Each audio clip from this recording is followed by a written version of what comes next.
Ok, pessoal, sejam bem-vindas, sejam bem-vindos. Estamos aqui para mais um vídeo sobre vocabulário filosófico. Hoje vamos falar de retórica.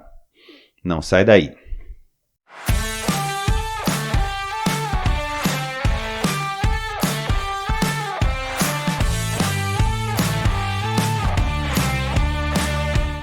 Começando com o nosso vocabulário grego, que vocês já conhecem. Verbete retórica, aqui é muito pequenininho. Platão dedica-lhe Górgias, arte dos discursos, da persuasão. Não é, afinal, uma arte, mas é para a alma aquilo que a cozinha é para o corpo. Aristóteles escreveu uma retórica, que é a potência, dinamis, de considerar em cada sujeito aquilo que nele há de apropriado à persuasão. Aristóteles, na retórica, diz que o nosso discurso, né, a nossa fala, é composta por três aspectos. Três coisas influenciam a forma como a gente vai receber um discurso ou como a gente vai proferir um discurso. A primeira ele chama que é o ethos do falante. Hoje em dia a gente poderia dizer lugar de fala, né, mas também devido à etimologia da palavra ethos, você já tem aí acesso ao vídeo de ética, onde eu falo dessa palavra grega, ethos. Então eu particularmente vejo esse ethos como esse lugar de fala. Mas também, o que o Aristóteles está buscando mais que eu entendo, é o caráter da pessoa que está falando. Como que você considera essa pessoa, o quanto você considera o falante, né? O seu caráter, aquilo que ele vai trazer, é verossímil, não é verossímil, pela história que você já atribui a essa pessoa. Então é o ethos. Outra coisa é o logos, eu diria, o discurso propriamente dito, as palavras que são colocadas, né? Como que essa pessoa, como que esse ethos traz esse logos, como que esse ethos profere esse discurso, profere essas palavras. E atribui-se ao logos também uma interpretação que eu faço, é o próprio raciocínio em si, né, a construção, a força raciocinante daquele discurso. O que aquele discurso te impele a pensar, né? O logos está muito relacionado a isso também, a razão, né? Então, dentro dessa questão de razão, a gente pode pensar sobre essa vertente do raciocínio do discurso, né? Não só as palavras em si, mas como que a concatenação dessas palavrinhas te leva a um caminho de ideia ou te leva a outro caminho de ideia. E por fim, o terceiro item que constitui um discurso é o pathos, que é a emoção, que é o sentimento, que é aquilo que te afeta, né? Então, todo discurso, quando é proferido, ele chega em você de uma maneira, e essa maneira como ele chega, ele move coisas dentro de você. Ele move emoções, ele move os afetos, ele desloca, assim como ele desloca as ideias, ele desloca também as sensações corporais, né? A gente consegue perceber isso porque nós nunca somos impassíveis. Passio é o termo latino para o pathos, né? Então, nós nunca somos impassíveis diante de um discurso. Então, a gente precisa olhar para essas três coisas. Porque, por exemplo, uma análise que eu faço de muitos discursos, de muitas retóricas de púlpito, aquela retórica de igreja, sabe? Retórica de movimento religioso. Hoje eu vejo que assim, a minha interpretação é que a maioria não está, como que eu posso dizer, envolvido com um desenvolvimento religioso, ético, mas só um movimento retórico. Os discursos de púlpito, eles trazem o quê? O ethos já está garantido, porque está no púlpito, né? Então, se está no púlpito, a comunidade ali permitiu que a pessoa ali chegasse naquele lugar.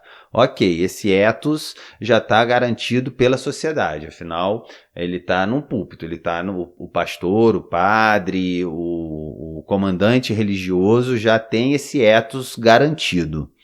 Aí o logos, como ele está tomando emprestado da religião, o discurso já vem assim, já tem uma avenida aberta para esse discurso. Esse logos já vai encontrar um caminho pronto, um caminho feito, um caminho estabelecido. E por fim, o que eu vejo que há de exploração retórica mesmo nesses lugares é da emoção.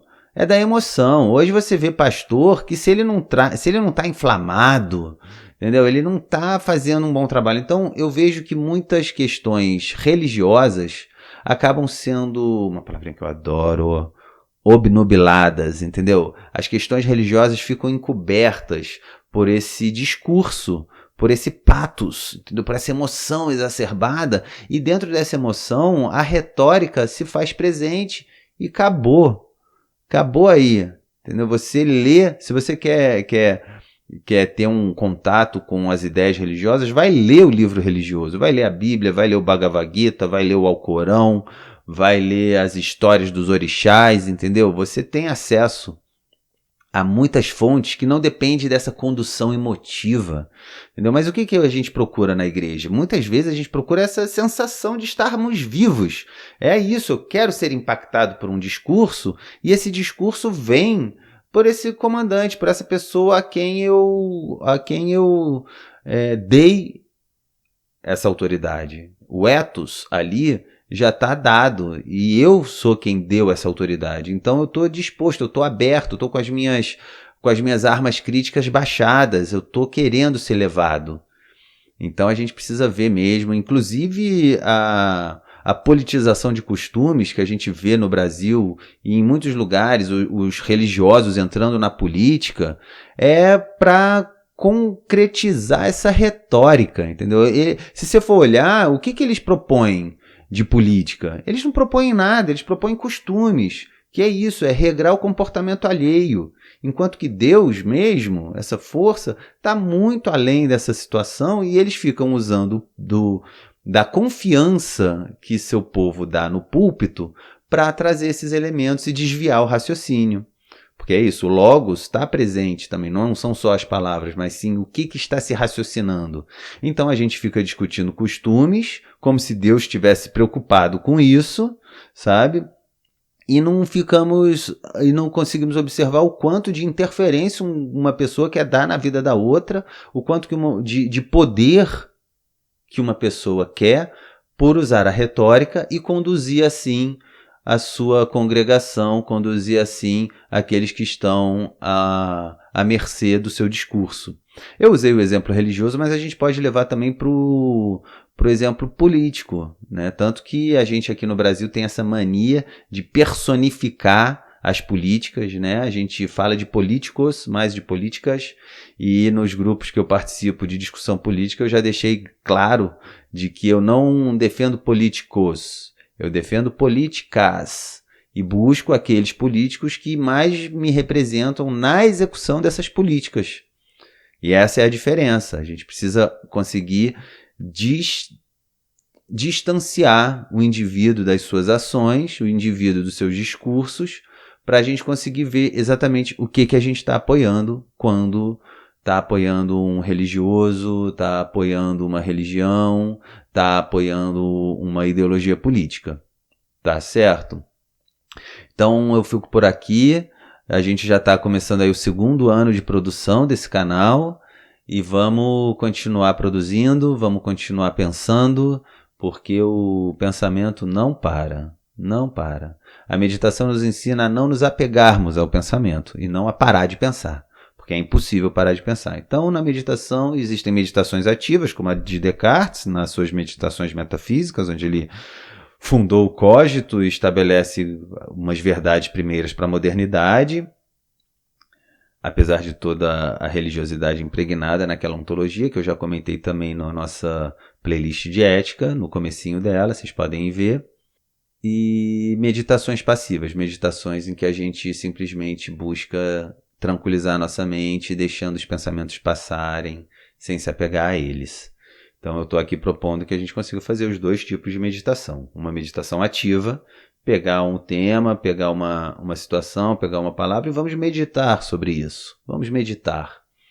E também proponho da gente ser capaz de suspender o juízo, não se apegar aos nossos pensamentos. Tá certo? Porque a gente tem a nossa retórica externa e a gente tem a nossa retórica interna, que também está sujeita a essas 3 forças, né? Toda retórica está sujeita a essas 3 forças: ethos, logos e pathos.